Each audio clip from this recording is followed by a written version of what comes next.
ये आप personal attack नहीं कर रहे? आप सुन तो लीजिए, आपको इतनी तकलीफ क्यों होती है? नहीं नहीं, आप अगर मेरे को बोलने तो दीजिए। आप प्रधानमंत्री का नाम लेते ही आप कूदने लग जाते हैं। शांति रखिए, सुनने वो भी नहीं सुनना चाहते, आप भी नहीं सुनना चाहते। इंटरव्यू था राजीव शुक्ला जी का, आपने देखा है वो? जी जी बिल्कुल देखा। ऐसी बात कर रहे हैं तो ऐसा मेरे को बात पूरी तो करने दीजिए। आप जो बोल रहे हैं कि पढ़ाई लिखाई जरूरी नहीं है, वीडियो चला दीजिए। ऐसा विचार तो उन्होंने कभी नहीं रखा वीडियो कि चला पढ़ाई लिखाई दीजिए, जरूरी नहीं है। वीडियो चला दीजिए। आप एक मिनट, मेरे को बात पूरी नहीं करने दे रहे, मुझे इसमें तकलीफ है। अच्छा चलिए। आप उनकी वकालत कर रहे हैं, पूरा देश देखता है कि आज मीडिया कैसे वकालत करता है। नहीं, मैं वकालत नहीं कर रहा। आप मुझे बुला के मुझे ही बोलने का मौका नहीं देते, ये भी तकलीफ है। कई बीजेपी वाले जाते हैं, कहते हैं जी 24 घंटे जब भी हम उनसे मिलते हैं वो केवल केजरीवाल ऐसा है, तुम लोग दिखाते क्यों हो केजरीवाल को, तुम लोग। अब आपको भी फोन आएगा क्योंकि आपने मुझे आधा घंटा यहां बुलाया है कि क्यों दिखाते हो केजरीवाल को। एक पिक्चर आई थी डर, उसमें शाहरुख खान था और जूही चावला थी। देखिए आप लोगों ने डर, उसमें शाहरुख खान था, जूही चावला थी। Shahrukh Khan was obsessed with Juhi Chawla और वो इसी तरह से बोलता था क किरण क ऐसे ही वो बोलते हैं क केजरीवाल। ऐसा इतने ऑब्सेस्ड हैं, अगर कोई उनके पास चाइना की प्रॉब्लम लेके जाए तो केजरीवाल को कैसे जेल में डालें, मनीष सिसोदिया को कैसे जेल में डालें, आम आदमी पार्टी को कैसे क्रश करें। मुद्दा भ्रष्टाचार नहीं है। कांग्रेस के एक नेता हैं, उनके ऊपर ईडी और सीबीआई की रेड हुई, केस हुए, बड़े बड़े केस हुए। उन्होंने बीजेपी ज्वाइन कर ली, सारे केस रफा दफा हो गए। एक तृणमूल कांग्रेस के बड़े नेता हैं, उनके ऊपर ईडी की रेड हुई, सीबीआई की रेड हुई, बड़े बड़े केस हुए। उन्होंने बीजेपी ज्वाइन कर ली, सारे केस खत्म हो गए। महाराष्ट्र के एक नेता हैं, ईडी की रेड हुई, सीबीआई की रेड हुई, खूब भ्रष्टाचार के केस लगे, उन्होंने बीजेपी ज्वाइन कर ली, सारे केस खत्म हो गए। आज अगर मनीष सिसोदिया और सत्येंद्र जैन बीजेपी ज्वाइन कर ले, सारे केस खत्म हो जाएंगे, कल वो बाहर आ जाएंगे। तो प्रधानमंत्री जी ये नहीं कह रहे कि मैं भ्रष्टाचार के खिलाफ हूं। प्रधानमंत्री जी भ्रष्टाचार के खिलाफ नहीं है। प्रधानमंत्री जी कह रहे हैं भ्रष्टाचार करो, लेकिन मेरी पार्टी में आके करो। मैंने उनके वीडियो देखे हैं। एक वीडियो वो बड़े गर्व के साथ कहते हैं मैं पढ़ा लिखा नहीं हूं। ये आप पर्सनल अटैक नहीं कर रहे?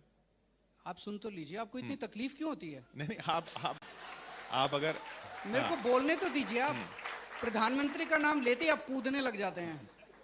शांति रखिए, सुनने वो भी नहीं सुनना चाहते, आप भी नहीं सुनना चाहते। आपको हाँ चलिए। एक इंटरव्यू था राजीव शुक्ला जी का, आपने देखा है वो? जी जी बिल्कुल देखा।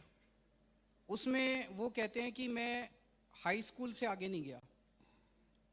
एक और भाषण चल रहा है सोशल, जिसमें वो कहते हैं मैं पढ़ा लिखा नहीं हूं, पढ़ाई लिखाई जरूरी नहीं है।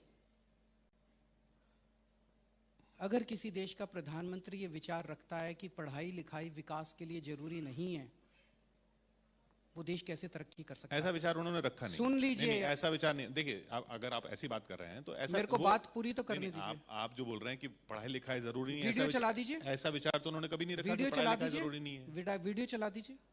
आप एक मिनट, मेरे को बात पूरी नहीं करने दे रहे, मुझे इसमें तकलीफ है। अच्छा चलिए। आप उनकी वकालत कर रहे हैं, पूरा देश देखता है कि आज मीडिया कैसे वकालत करता है। नहीं, मैं वकालत नहीं कर रहा। आप मुझे बुला के मुझे ही बोलने का मौका नहीं देते, ये भी तकलीफ है मुझे। ये भी देश देख रहा है कि पूरा मौका दिया आपको। बुलाया करना, वो तो चाहते ही हैं कि आप ना बुलाया करें मुझे। ये भी पूरा देश देख रहा है कि पूरा मौका दिया। मैं जानता हूं कि आपको डांट पड़ेगी आज उनसे, कस के डांट पड़ेगी। उसी की अभी आप सफाई तैयार कर रहे हैं कि देखो मैंने उसको बोलने नहीं दिया जी, बीच में टोक दिया। मैं देखिए आप मेरे को बोलने दीजिए, बिल्कुल, उसके बाद बोल लीजिएगा। जो मैं बोल रहा हूँ, पेन दे दो भाई इनको, ये लिख लेंगे जो भी इनको काटना। बोलिए। पेन ले लो आप बोलिए।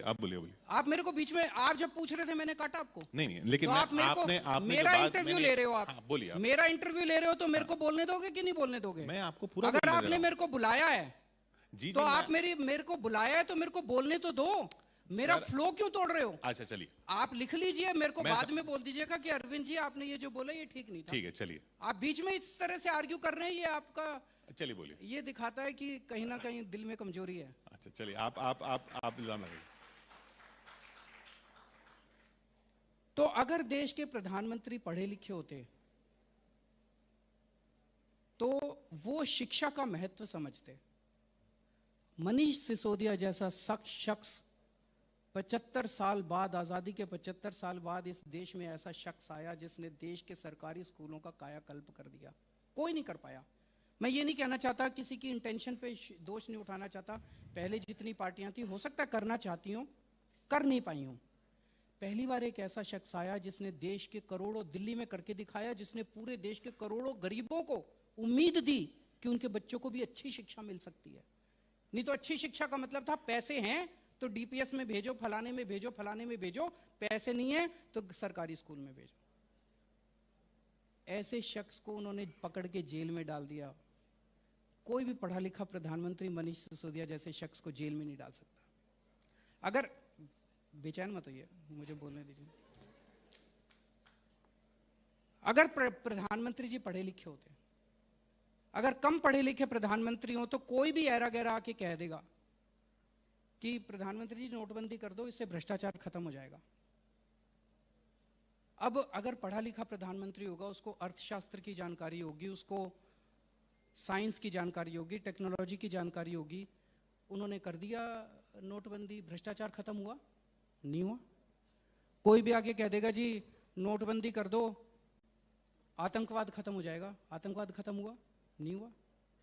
एक और मैंने उनका वो सुना था, उसके अंदर वो कह रहे थे कि नाली के अंदर से जो गैस निकलती है उसे चाय बन सकती है।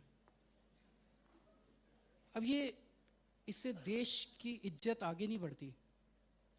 ये दिखाता है कि इससे देश, नुकसान होता है देश को। एक मैं सुन रहा था, उसमें कह रहे थे कि अगर बादलों के अंदर हवाई जहाज हो, बारिश वाले दिन अगर आप अटैक करो पाकिस्तान के ऊपर, तो राडार पकड़ नहीं पाएगा। इससे देश की इज्जत कम होती। अब बोलिए बोलिए। इससे देश की इज्जत कम होती है। मेरा केवल ये कहना है कि जो आपने सारे कि ये जेल चला गया, वो जेल चला गया, जेल क्यों चले गए जनता तय कर लेगी। अभी तो और भी जाएंगे, कई और जाएंगे। उनकी चाहत तो है कि मेरे को भी डालेंगे जेल में, डाल दे मेरे को जेल में। केजरीवाल छोटी सी चीज है यार, ये मेरी जिंदगी, देश ने मेरे को बहुत कुछ दिया है। मैं आईआईटी में गया, मैं उन दिनों में जब मैं आईआईटी में गया, 32 रुपए महीने की ट्यूशन फीस होती थी आईआईटी में। 32 रुपए के अंदर आईआईटी की पढ़ाई नहीं हो सकती। तो इन लोगों के टैक्स के पैसे से मेरी सब्सिडाइज हुई थी एजुकेशन। मेरे को इस देश ने बहुत कुछ दिया है। मेरे अगर जिंदगी इस देश के नाम कुर्बान हो जाए, अगर मैं मर जाऊं इस देश के लिए, तो अपने आप को सौभाग्यशाली समझूंगा। तो अगर ये जेल में डाल दे, सारी जिंदगी मैं जेल में पड़ा रहूं, मेरे को किसी तरह की कोई तकलीफ नहीं है।